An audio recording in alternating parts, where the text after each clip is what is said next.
¿Se ve la pantalla? Sí, súper. Vale. Bueno, comienzo. Hola a todos.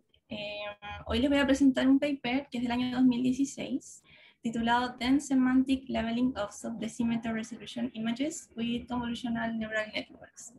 Este paper está un poco en contexto donde los autores tenían como un enfoque o el interés de trabajar con imágenes de alta resolución, las cuales tienen una característica importante, que en este caso tienen hartos componentes geométricos y no tantos canales espectrales. Entonces ahí propusieron un problema y es lo que vamos a ver ahora. Los autores son Michel Dolpy y Davis Dwyer. La estructura del paper está compuesta por 6 partes. La introducción, luego hablar un poco de, bueno, la introducción hablan sobre los problemas o cómo se enfocaban los tratamientos de imágenes y algunos modelos que se usaban en ese momento para detectar objetos en imágenes y otras características como etiquetado también. Luego en la segunda parte hablan de las redes neuronales convolucionales. Luego en la parte 3 también de esto, pero como más focalizado en el paper, y también ahí está la propuesta de ellos en cuanto al sistema de modelos que propusieron para atacar este tema. Luego están los datos, resultados y discusión. Bueno, para procesar datos de ultra resolución, el paper menciona que usaban antes métodos tradicionales que se basaban en clasificadores supervisados entrenados como a mano, donde los descriptores de apariencia, por ejemplo, para describir texturas o colores o formas, localmente la imagen, eran extraídas por la experiencia o según la experiencia del investigador. Y esto a prueba de error experimental, o sea, a prueba, prueba y error de manera experimental. Entonces, como que hacían un poco de ruido y luego empezaron a introducir algo un poco más empírico y empezaron a probar con técnicas de deep learning. ¿Por qué? Porque estas técnicas permitían un desarrollo end-to-end, que esto quiere decir que aprende un conjunto de features de manera empírica, desde que le metemos los datos y sin procesar, hasta un output, que sería una predicción, una clasificación, una etiqueta. En este caso, las CNN son súper usadas para un montón de tareas de visión computacional, como ya hemos visto en clases, y también se adaptaron estas redes para problemas de etiquetado semántico. Siguiendo esto, el área como de remote sensing, en sus inicios se centran en lograr como etiquetas semánticas, pero de parches súper grandes, así como una imagen, por ejemplo, aéreo o satelital, queríamos identificar qué es urbano, por ejemplo, qué es bosque, vegetación, como a nivel macro, y los autores entonces quisieron como lograr eso, pero a un nivel más pequeño, y como dice el nombre del paper, con píxeles como subdecimeter píxeles, o sea, con píxeles más chicos de 10 centímetros. Entonces, ¿qué buscaban los autores? Querían entrenar un modelo que fuese capaz de etiquetar cada píxel de la imagen, que es lo que un poco comentaba Hans en las clases anteriores. La idea es que debe lograrse no solo aprendiendo la relación entre los colores y las etiquetas, sino que también aprendiendo y teniendo en cuenta las relaciones espaciales a diferentes escalas, un poco del contexto. Esto se llama semantic labeling. Para precisar el concepto, el etiquetado semántico entonces es la tarea de asignar una etiqueta semántica, como por ejemplo la cobertura de suelo o una clase de uso del suelo, a cada píxel de una imagen.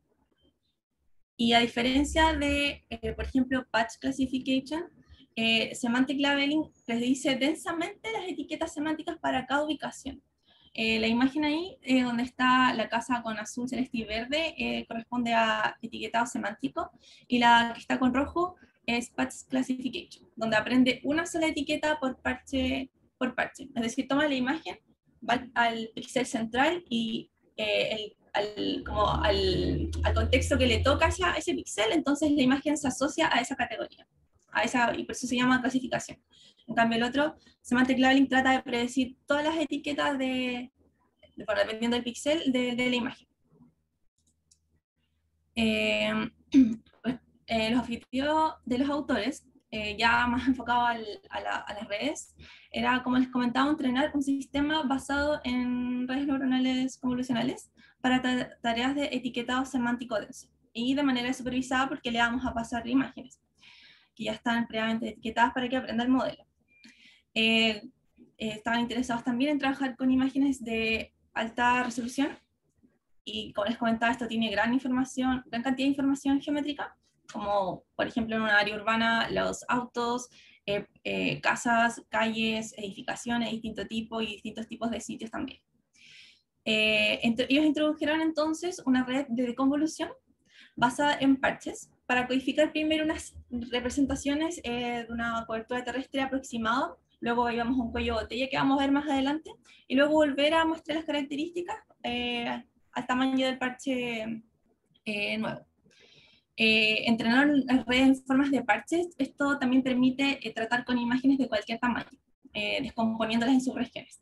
La imagen que está ahí en la A muestra una convolución, que es cuando, ¿verdad?, queremos hacer como más chiquitita la imagen, y en la deconvolución, que es lo contrario. Ahí vemos en azul que la del centro sería como una imagen chiquitita y hacemos un pooling alrededor para poder hacerle un upsampling, ya una deconvolución, para aumentar el tamaño. Los autores trabajaron con 3 arquitecturas. Las 2 primeras que muestran acá funcionan como baseline para la última, que quedó como la final. Y si vemos acá, estos colores muestran que las 3 arquitecturas usaron al comienzo la misma, digamos, arquitectura para poder entrenar. Y esto fue como súper interesante después porque usaron finalmente Transfer Learning para poder hacer el modelo final, porque ya esta primera parte de la red ya aprendió bien, y luego ya simplemente hicieron estas modificaciones de deconvoluciones y ya las predicciones. Algunas técnicas que usaron para mitigar el overfitting, porque estas imágenes, como son tan grandes y tienen algunos como píxeles como redundantes, usaron estas técnicas de dropout, batch normalization, with decay y data augmentation. Y para data augmentation, esos 3 tipos de técnicas. Vamos a ver entonces las 2 primeras, que usaron, como les comentaba, se usaron como arquitecturas base. Estas arquitecturas son como las estándar para clasificación de parches. Se ven súper similares. La primera corresponde a Patch Classification, ¿ya? Esta tiene como input un parche y predice la etiqueta del parche del píxel central. Entonces, lo que les comentaba es que tengo una foto, tengo un píxel central, y entonces esta arquitectura predice la etiqueta de ese parche. No va píxel por píxel, ¿verdad? Solamente la del central. Para esta arquitectura se emplearon 64 neuronas en la primera capa con filtros de 7x7. Luego 64 en la segunda, pero con filtros de 5x5, y 128 en la tercera, ¿ya? En la cuarta también 5x5, y en esta última ya incluía max pooling y la función activa, función ReLU, para implementar finalmente una fully connected. Ahí tenemos una capa densa y luego ya tenemos las predicciones. A diferencia de este patch classification, este sub-patch labeling, este predice etiquetados de parches de otro tamaño. Tenemos entonces la imagen, en este caso los autores usaron parches de 65 por 65 píxeles. Con esta segunda red ocuparon un parche de 9 por 9 dentro del 65 por 65, teniendo en cuenta el centro del parche, y los etiquetaron, digamos. La primera parte de la red es igual que la anterior, pero acá en la última capa se usa max pooling y una fully connected. Y en vez de la densa, entonces, se aplicó unas convoluciones de 1 por 1, para que la salida ahora fuera como, tuviera este cuello botella, ¿ya? Aquí se ve. Y ahora salieron más chiquititas las predicciones. Y la arquitectura final une un poco las otras dos, o se basa en las otras dos. Como podemos ver acá, esta primera parte corresponde exactamente a la primera, que era del labeling patch, y donde se reemplazaban las capas de convolución de 1 por 1 por una deconvolución de 3 por 3. Aquí vemos este cuello de botella, hasta aquí era igual que las arquitecturas anteriores, y acá empezamos el upsampling, que es la deconvolución, donde empezamos a ampliar el tamaño de las imágenes y los píxeles, para ya ver nuevamente los atributos o etiquetas que ya habíamos visto en la primera parte. Esta arquitectura entonces está compuesta por dos partes, la primera que es como el submuestreo o el downsampling, y la segunda es un bloque de convolución o upsampling. El cuello de botella acá obliga a que la red aprenda una representación espacial aproximada de las clases presentes en el parche, ¿ya? O sea, eso quiere decir que usaba la anterior para poder luego remostrar las siguientes. Se entran igual que las anteriores, usaron también parches 65 por 65, sin embargo esta tiene un número de parámetros mucho mayor. En esta arquitectura usaron WarmStart, empleando pesos de la red anterior de Patch Classification para los bloques de la deconvolución. ¿Por qué WarmStart? Porque ya estaba entrenado esto con los datos y estaba funcionando. Entonces no tenía sentido como empezar a la de cero y entonces usaron Transfer Learning. Los datos que usaron para el entrenamiento fueron dos datasets de Alemania. El primero es de esta ciudad que es menos urbana, digamos, que se llama Bahingen. Contiene 33 parches de diferentes tamaños, que son los que vemos acá, y la distancia del muestreo al suelo es de 9 centímetros. Entonces ya saben, ahí tenemos el que es una imagen de subdecimeter pixel. Y la de Potsdam tiene 38 parches más o menos similares, y también la distancia del suelo es menor, está a 5 centímetros. Estas imágenes no son satelitales, no son de un satélite, son imágenes aéreas, por lo que tengo entendido. ¿Cómo les fue el modelo? Ellos emplearon 4 métricas o 4 estrategias de evaluación del modelo, definieron estos conceptos. Full, que están todas las clases presentes en la predicción. No BK, que excluye el background. R full y R no VK es lo mismo que lo anterior, sin embargo, ahora incluye la erosión en los bordes de las imágenes para que sea un poco más tolerante a los errores pequeños de los bordes de los objetos. Y midieron con accuracy kappa, que estos son como métricas generales de la predicción de la imagen en general, y accuracy F1 es más como particular. En la tabla acá, la CNN-FPL es el modelo que unió los dos anteriores, que unió los baseline. Vemos que son efectivamente como los números más altos en las 4 estrategias de evaluación. Por lo tanto, en realidad sí les funcionó usar este Transfer Learning basado en deconvolución. Sí. Los resultados en imágenes. Bueno, cuando yo lo vi, la verdad, no encontraba tanta diferencia, pero en realidad pensando que esto está a nivel de píxel y nosotros como que no, en realidad no nos fijamos a nivel de píxel o no vemos a nivel de píxel. Claro, tiene diferencia porque lo podemos probar con estas métricas, ¿cierto? Acá vemos la imagen, digamos, original, acá con rojo, aérea. Y acá las últimas 3 son los modelos, el de Patch Classification, el Labeling Patch y el Fully Patch Labeling. Esta última es la que, digamos, es la que tuvo mejor resultado. Los colores son, bueno, están las etiquetas acá abajo, pero el azul son los edificios. El cian es la vegetación como a baja altura. Los verdes son los árboles. Amarillos que se ven, no sé si se ven, alcanzan a ver, pero son autos.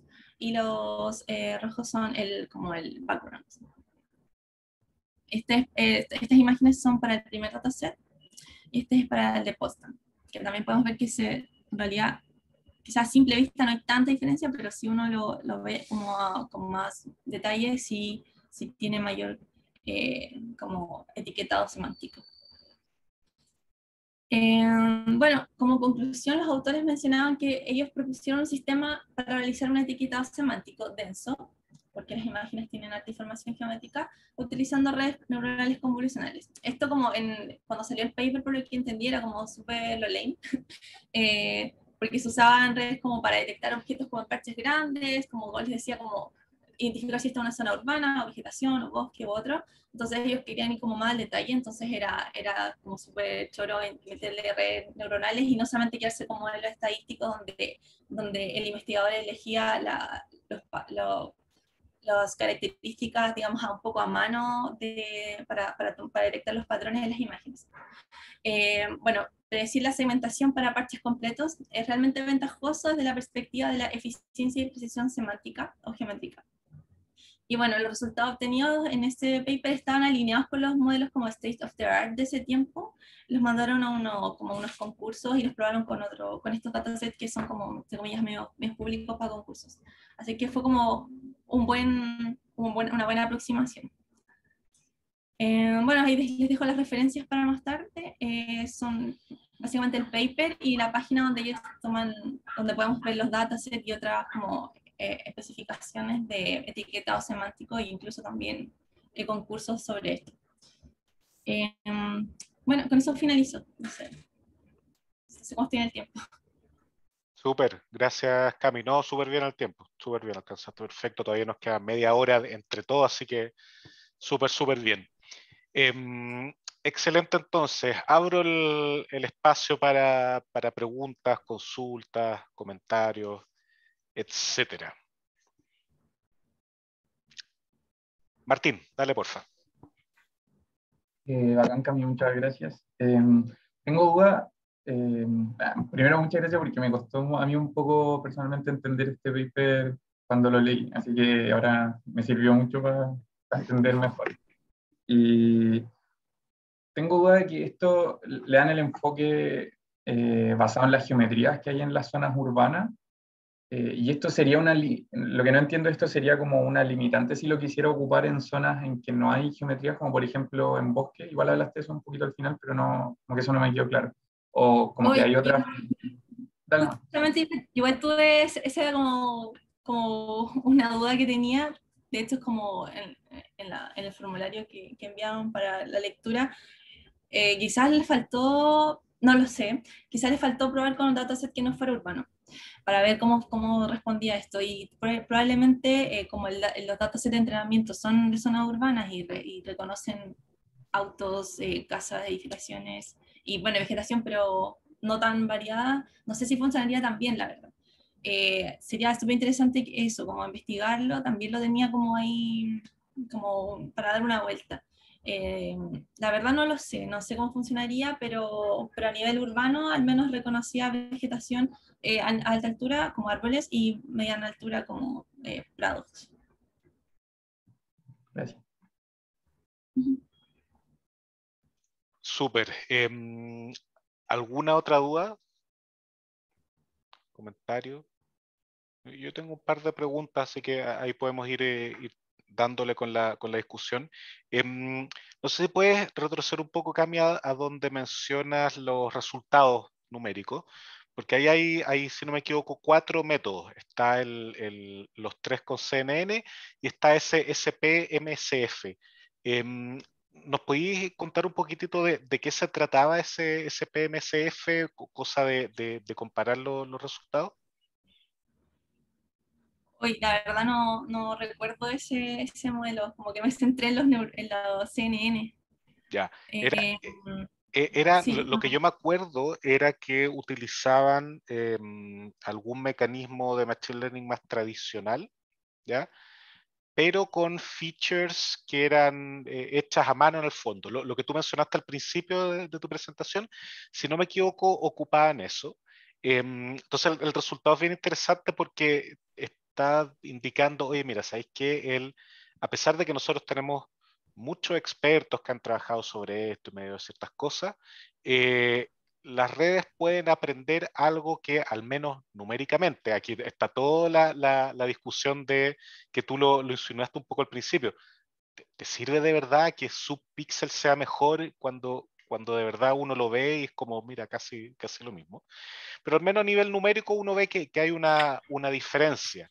Y con respecto a eso me gustaría saber si, y esto no lo recuerdo el paper, la red inicial, la que llegaba hasta el cuello botella en el fondo, que son las dos primeras, la CNNP6 y CNNSPL, esas, claro, después eso era ocupado como punto de inicio para la red más completa, pero estas dos iniciales ¿eran entrenadas desde cero o también se basaban en las features de alguna otra red preentrenada, no sé, la ResNet, la BGG o la AlexNet?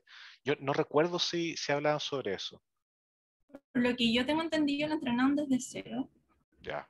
Eh, sí, por lo que tengo entendido, y lo que yo entendí del paper es que la entrenaron desde cero hasta, bueno, con las mismas configuraciones las dos de dataset de hiperparámetros, por ejemplo, 20 épocas y no sé, las mismas partes entre segmentaciones de imágenes y los mismos parches.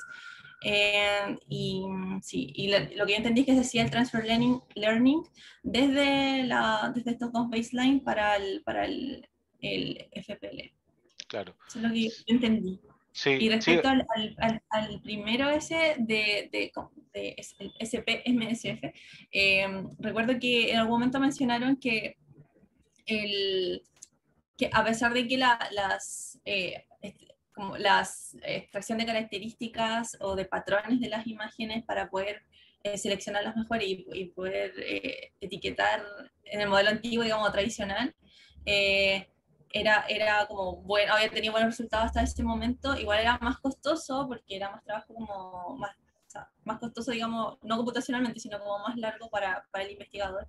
Y, y por eso empezaron a probar con estos otros métodos. También mostraban que se usaba como eh, o sea, probaron con AlexNet en un comienzo, o BGG también, pero se metieron con CNN porque ya era como más específico para imágenes y de este tipo de clasificación.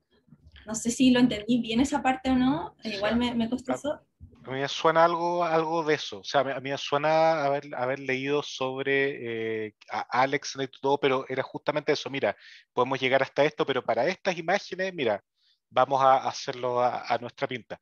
Y es interesante, y aquí me agarro un poco el micrófono para contarles de una investigación que en este momento estamos terminando con una alumna del departamento, con la Pauli Pizarro. Y es que nosotros estamos tratando de predecir no uso de suelo, sino cantidad de trabajos ocupando imágenes satelitales, las de Google Maps. Y ahí hemos vivido mucho tiempo con esta disyuntiva entre ocupamos features preentrenadas o aprendemos desde cero.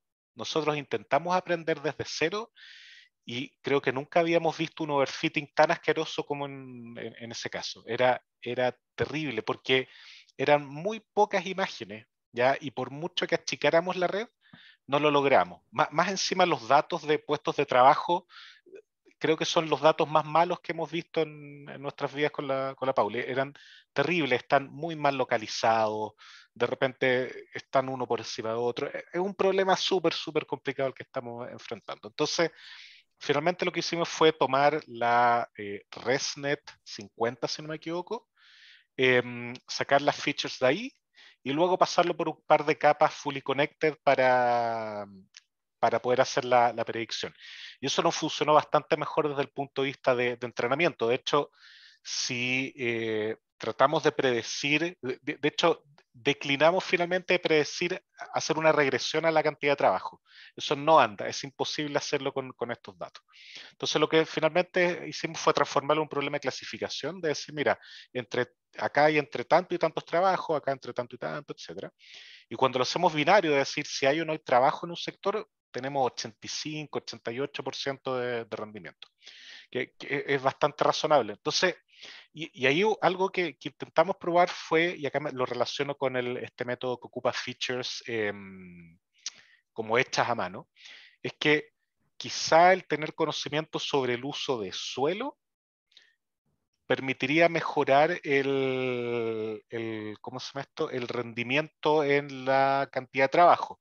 Suena razonable, el uso de suelo como que te restringe un poco.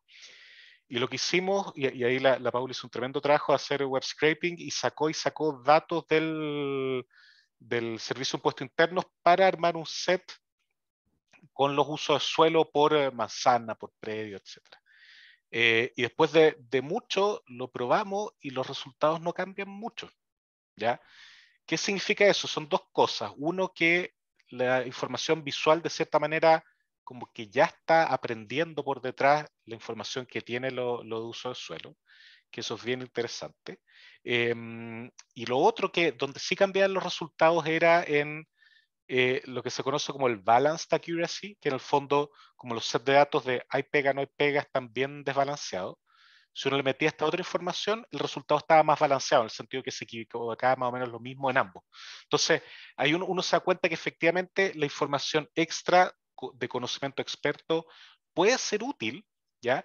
Pero quizás no como la información principal, sino como un complemento cuando uno tiene estas situaciones complejas.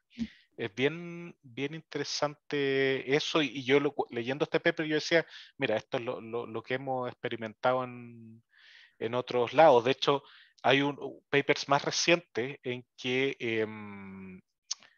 lo que hacen es como hacer subcategorización. Dicen, mira, acá hay algo de todos estos tipos. Después hago una subred que me clasifica entre esos tipos de uso de suelo o de otro tipo de cosas.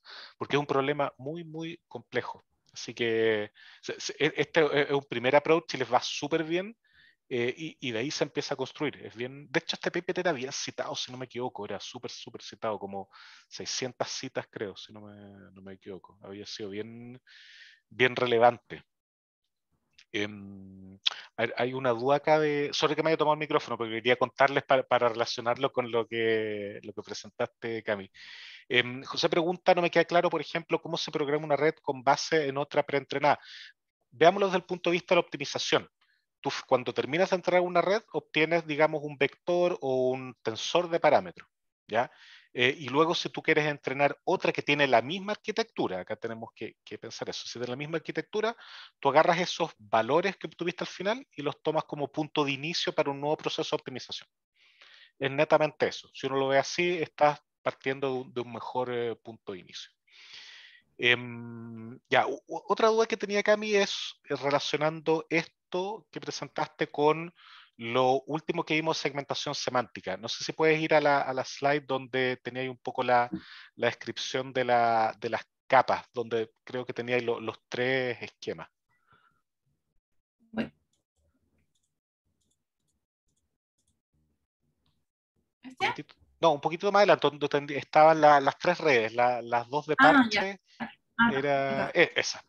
Ya, entonces aquí ellos hacen el downsampling y después el upsampling, ¿ya? Pero no hacen estas skip connections, ¿ya? Que nosotros terminamos viendo. Em, ¿Cómo crees que afecta eso en los resultados? O sea, o dicho de otra manera, si las hubieran puesto, ¿crees que hubieran cambiado los resultados dado este tipo de imágenes? ¿Crees que hubiera sido más o menos similar? No sé qué opinas de eso. Tal vez hubiese servido porque como las imágenes son grandes y hay quizá un poco de redundancia de contextual en píxel a píxel, a lo mejor como ya habéis aprendido ese contexto, al hacer un skip connection hubiese como pasado a la siguiente predicción, hubiese como dejado en cero la siguiente y quizá tal vez podía haber mejorado. Eh, o sea, me lo imagino así, como bien por encima, no sé cómo funcionaría como matemáticamente, pero tal vez sí, por lo que te digo, porque las partes son grandes y los píxeles pueden ser redundantes a ese nivel, como son Sí. decímetros. Sí, tiene sentido. Yo leyendo a mí lo que me llamó la atención es que, ok, pueden no haberlo hecho por la época en que fue el paper, es de los primeros en hacer esto. Y ahí podéis ir, porfa, a donde mostráis los resultados, creo, de los resultados no numéricos, sino de imágenes. ¿Las imágenes? Sí, es este. Y ahí yo leyendo el paper me fijé en la primera fila y era como, oye, mira, pero el SP-MSF, ok, se pierde algunas cosas, pero anda mejor en cuanto a los contornos que el CNN-FPL. ¿Ya? Ellos dan una explicación de por qué, qué se esperaba, etc. Entonces ahí fue cuando dije, claro, pues no pusieron las skip connections, entonces como clase, estos bordes que no estaban tan definidos cuando uno hacía mucho upsampling, si uno hacía las skip connections se podía definir mejor. Entonces yo intuyo, y aquí de nuevo, esto es ficción absolutamente, que si hubieran puesto las skip connections podrían haber mejorado un poco en la definición, la resolución, digamos, de estas superficies que son más rectas que uno ve. ¿ya? Hay un tuyo. Ahora, es ficción porque quizá eso afecta súper poco a la función objetivo, entonces no lo hubiera privilegiado. No, de ninguna manera es un ejemplo tan burdo como el que vimos en la segmentación, en que cuando el primer resultado era súper feo, que era un par de pelotas y eso era el ciclista y la persona, o sea, y la bicicleta. Entonces, yo creo que podría ayudar un poco, pero no estoy tan convencido.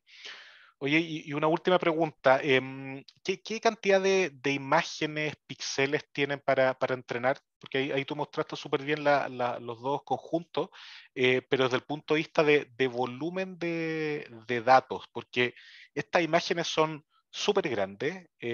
Si no me equivoco, eran multiespectrales, ¿o no? ¿Tenían varios espectros o se quedaban solo con los 3 canales? No, 3. Ya. Creo que los 3. Bueno, los datasets tienen 33 parches, ¿ya? Pero de estos parches, los parches para entrenar eran de 65 por 65 píxeles. Ya, perfecto. Perfecto. En ambos datasets. Entonces ahí uno tiene una cantidad súper grande de imágenes, sobre todo si se piensa que cada píxel son 5 por 5 centímetros. Ya en el de la derecha, en el otro 9 por 9. Es bien impresionante la resolución y aquí conectándome a lo que había mencionado al principio, yo intuyo que por eso esto no se sobreentrenó tan rápido. Como tiene muchas imágenes y mucho donde tomar, yo creo que era suficiente para entrenar. Y lo otro que es importante, ¿Cuáles fueron técnicas de overfitting? harto, y mencionaban hartas, ¿cierto? Como Tú lo dropout, pusiste. batch normalization, sí, with decay y data augmentation incluso. Sí, no, ocuparon harto. Y bueno, y acá hay otra cosa, que el set de datos tiene que estar rotulado. Esa es una pega terrible y ese es el gran pero.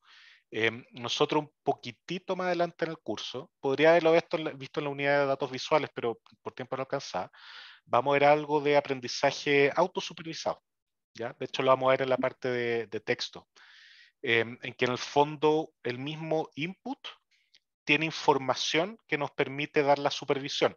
Por ejemplo, si yo tengo una frase, predecir la siguiente, trunco en la penúltima palabra y quiero predecir la que viene después, no necesito una etiqueta, lo tengo. El mismo los videos, si yo trunco en un frame, trato de predecir el otro y ahí funciona bien. En imágenes es un poquitito más complicado porque no está claro qué es lo que tú puedes ocupar como autosupervisión. Y ahí hay unos trabajos bien interesantes, un poco antiguos, en que los tipos dividían la imagen en 9, por ejemplo, y la desordenaban. Y después la red tenía que aprender a decir cuál era el orden de las imágenes. Y al hacer eso, aprendía representaciones buenas, no tan buenas como las supervisadas, igual se puede hacer. Pero un tema súper choro, si a mí me apuran, dentro de unos 5 o 10 años, todos los métodos van a estar ocupando una u otra forma esquemas autosupervisados para generar más datos. Es la clave. Si no, de hecho, aquí adelantándome mucho, ni siquiera sé si lo alcanzarán al curso. Nuestro cerebro funciona así. Nuestro cerebro, lo último que se va sabiendo es que tiene modelos del mundo y en todo momento va prediciendo lo que va a ocurrir y luego contrasta con lo que vio y dice, mira, ¿sabéis qué? Lo que tú predijiste está bien, está mal, y ese es el gradiente, dicho de alguna manera, con que va reentrenando la red neuronal interna. Entonces, esto de la autosupervisión o el aprendizaje predictivo que se llama también, que en el fondo yo tengo un modelo de cómo se va a comportar el entorno y luego contrasto con lo que veo, es algo súper potente. Vamos a empezar a tocarlo en texto. Y no sé si va a dar para tocarlo después en grafo y en agente, aprendizaje reforzado, pero es algo súper relevante que es clave dentro de lo que se viene en el área. Eso, no sé si hay más dudas, comentarios, para no tomarme yo nomás el micrófono, si la idea es que todos hablemos. No hay dudas. Yo le iba a contar un poco sobre este trabajo que hice con Juan Carrera. Ya, José hizo una pregunta. ¿Por qué dicen que la mente puede atraer respuestas futuras. No sé si es futura, sino que en el fondo a ver, nosotros no podríamos vivir a ver, nuestro cerebro no sería capaz de procesar todo y hacer modelos analíticos de todo. Al principio se creía que nuestro cerebro tenía por dentro ecuaciones diferenciales parciales para predecir las cosas. Y lo planteaban en el fondo cuando alguien va a agarrar una pelota, hasta que alguien dijo, no, flaco, estáis mal. Sí, mira, un algoritmo muy simple es que tú estás mirando todo el rato la pelota, ¿ya? Y cuando está cerca tuyo, estiráis los brazos. Y no necesitáis ningún tipo de ecuación diferencial parcial para eso. Y de eso sale esta idea de que en realidad el cerebro tiene algún tipo de modelo en que va prediciendo no el futuro, sino en el fondo un instante, el siguiente time step, ¿ya? Y eso lo va contrastando. Entonces, por eso nosotros tenemos reflejos que son así de rápido, ¿ya? Porque el reflejo no es solamente cuando ocurre, sino que de antes nuestro cerebro está, ¿cómo decirlo? Sabe más o menos lo que va a pasar. Por eso los deportistas de alto rendimiento tienen tiempo de reacción tan rápido, ¿ya? Porque saben para dónde es la cuestión. De hecho, hay una investigación súper chora en que analizan el pie derecho de Neymar, no me acuerdo si el izquierdo o el derecho en realidad, pero el fondo no, era el izquierdo, porque Neymar es diestro, entonces analizaban el izquierdo y mostraban que la carga neuronal, cuando él movía la pelota con la izquierda, era mucho menor que la del resto de los jugadores. ¿Qué significaba? Que no tenía que, era tan bueno este tipo que no tenía que pensar lo que iba a hacer con la pata izquierda, porque era diestro, sino que lo tenía tan entrenado que se movía solo, tenía su cerebro propio.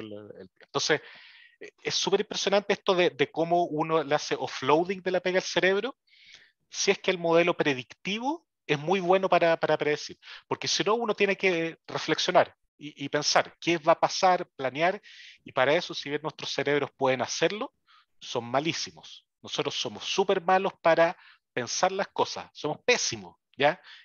Nos equivocamos muy fácilmente, por eso nos cuestan los problemas matemáticos, las integrales, las derivadas, etc. Pero cuando son cosas así, lo hacemos muy rápido. Por eso los computadores son buenos para el ajedrez y nosotros no, ¿ya? Por ahí viene un poquitito la diferencia. José añade, dice, pero las ideas son de acuerdo a la experiencia en determinada situación. Sí, de todas maneras, acá, si es que a uno lo ponen en un dominio que no cacha, va a ir mal con tu modelo de predicción, eso sin duda. Francisco, tú estás con la mano arriba.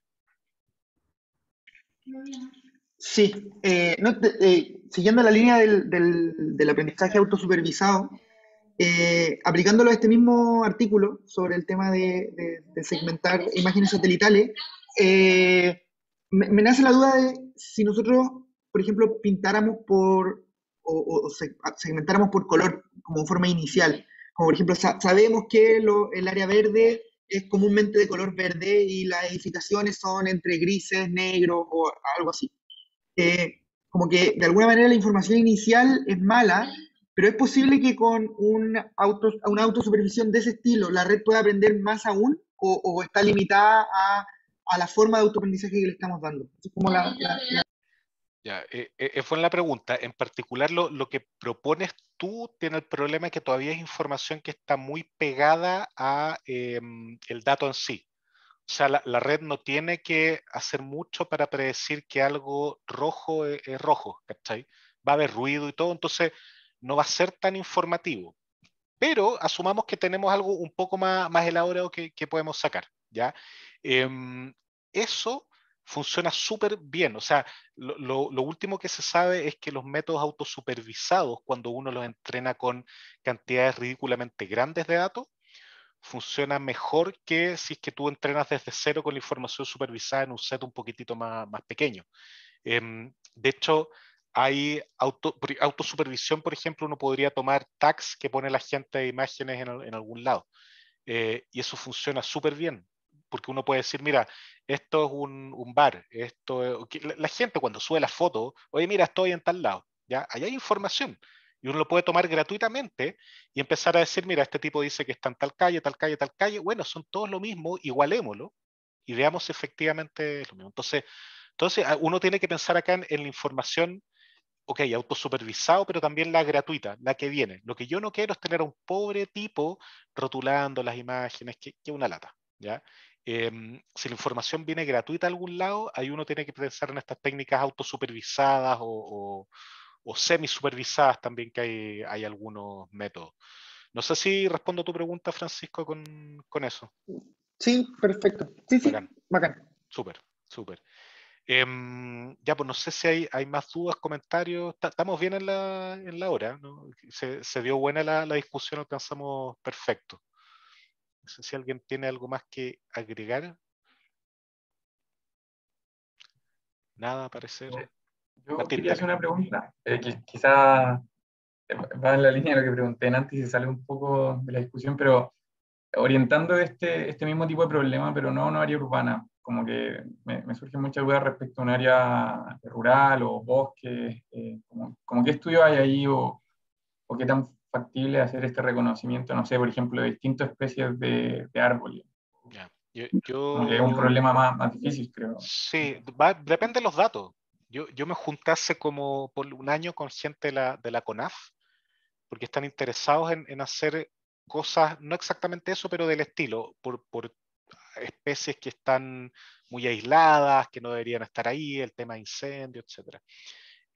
Y ahí el pero son los datos. Ellos hicieron una inversión grande para la plata que tiene la CONAF, chico para cualquier compañía grande, para poner cámaras y detectar especies que aparecen muy pocas veces, etcétera. Me dieron acceso a su plataforma, es súper choro ver las cosas que tienen, pero ahí estamos limitados por los datos. O sea, uno teniendo datos, más algo de conocimiento experto en caracterizar en base a la arquitectura de la red las diferencias y los problemas, porque claramente si estamos en urbano, las cosas son más cuadradas, más rectangulares, tenemos más ángulos rectos, formas más humanas, por eso, somos súper fome los humanos para construir, súper fome, son todos siempre los mismos, de hecho, el que haya patrones de diseño, ¿cachai? Habla de que somos súper repetitivos.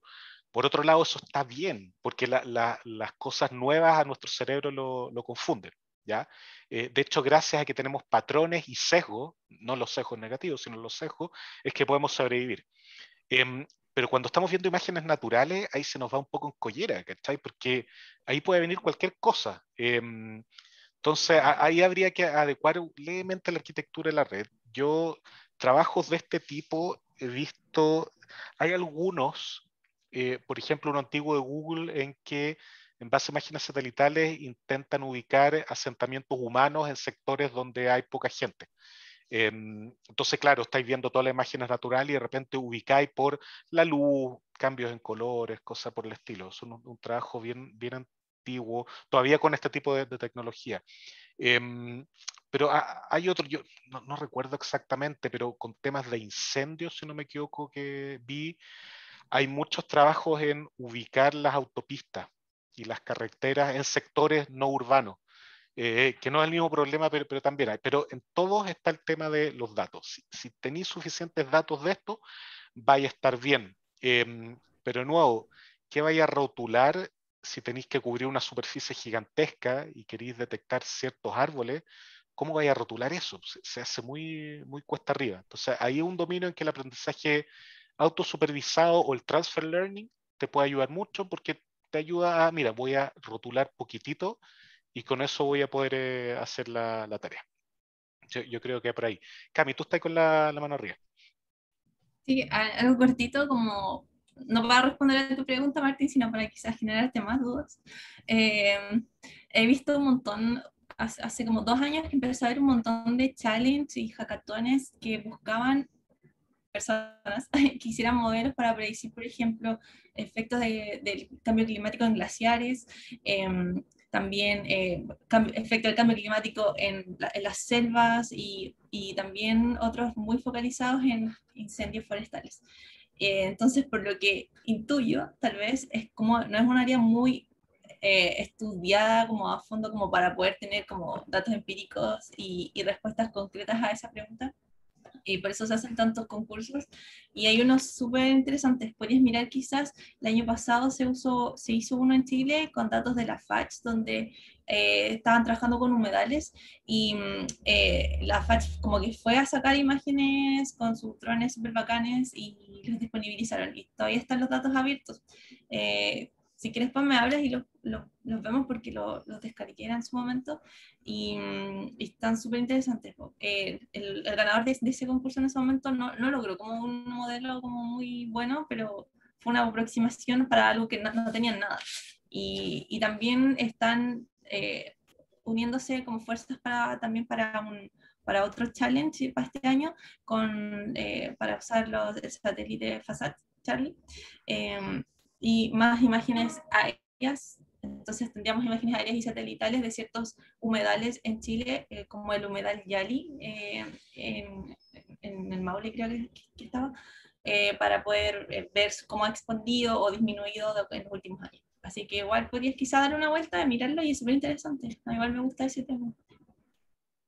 Súper, gracias, qué Bueno, buen, no te buen respondí, dato. tenía más dudas. Lo dejaste peor, Es pero decir, bueno, bacán, súper, gracias Cami. Oye, Carlos, dale tú para ir cerrando. Sí, una consulta rápida. ¿Estos datos satelitales, hay alguna plataforma que sean libres, más que ocupar un dron o una cámara? Porque lo que imagino yo es Google. O sea, en Google tú puedes ver el Google Maps, a lo mejor una imagen satelital, pero muchas creo veces que tiene información limitada, que está desfasada hace bastante tiempo. Pero habla de una plataforma satelital ahí tú, Hans, que trabaja más esto. Ahí, ¿Conoces? ahí yo le doy la pasada, la Cami, ella cacha más de esto. Yo, de datos satelitales, así como yo he ocupado datos ya fijos, nunca me he preocupado de tener datos más actualizados. ¿Tú Cami, tenés más experiencia con eso, ¿no?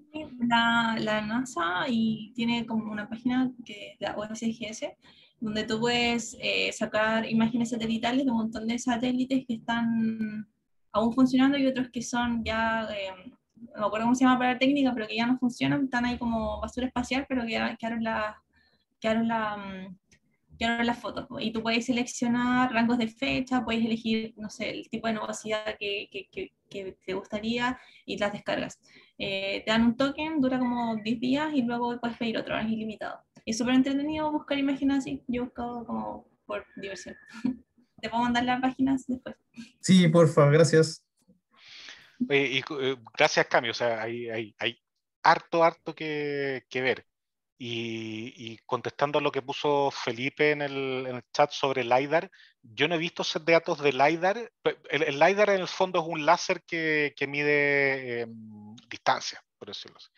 Y yo no he visto imágenes de LiDAR masivas satelitales, ¿ya? Sé que hay, pero no he visto set de datos. Pero sí a nivel auto, ya está lleno. Hay un set de datos de Waymo que yo me registré en algún momento, hay uno de Berkeley, está lleno, hay mucho, pero es otro problema. Ahí es en el fondo como para vehículos autónomos, reconstrucción 3D, cosas por el estilo. Pero ahí hay de eso. Y de hecho, con esto cierro, la gente de Tesla creó un LiDAR que no es LiDAR, sino que en el fondo ellos tenían muchas imágenes del LiDAR, ¿ya? Y también tenían muchas imágenes de las cámaras, y ahí tenían la supervisión, po. Entonces tenían las cámaras normales, tenían el LiDAR como supervisión, ¿ya? Y entrenaron a partir de imágenes normales un detector de profundidad tipo LiDAR. Y funciona casi tan bien como el LiDAR. Ahí lo encontré increíble. Entonces se van a ahorrar no sé cuánto cuesta ahora, $80,000, $120,000 el LiDAR por auto. Se lo ahorran, pues, porque tienen cámaras por todos lados y con eso pueden reconstruir lo que vería un LiDAR. Ahí de verdad hay hartas cosas. Eso, pues. Dejemos hasta ahí la sesión. Creo que salió súper buena. Creo que cada vez nos vamos acostumbrando más a discutir de esto. Le agradezco a ambos presentadores, a Cami y Andrés. Creo que estuvieron súper buenas las presentaciones. Motivaron harto también la discusión, así que se los agradezco. Y bueno, les deseo que descansen, ojalá, la próxima semana. Yo voy a estar muy feliz porque me vacuno el martes, así que por fin ya empezamos a apagar esta cuestión. Yo voy a estar súper atento así a dudas que tengas. Yo voy a seguir trabajando. Así que si es buena trabajar la tarea o no, etcétera, me avisan, yo voy a estar pendiente, como sea, ya sea preguntas por el foro que no lo he revisado, hoy día lo voy a revisar, como le salga más cómodo. ¿Ya? Yo voy a ir subiendo primero los códigos con explicaciones. Hoy día encontré el que se me había perdido, así que lo voy a subir hoy día. Y después voy a ir subiendo tutoriales explicando eso, que va a ser en el fondo un poco narrar paso a paso lo que ya está escrito en palabras en esto. Y eso, pues, les pido, Cami y Andrés, porfa, mándenme las slides para subirlas al sitio. Y eso, pues, así que cuídense mucho, nos vemos ya a la vuelta al receso, traten de descansar dentro de lo que se pueda. Así que cuídense, chao, chao.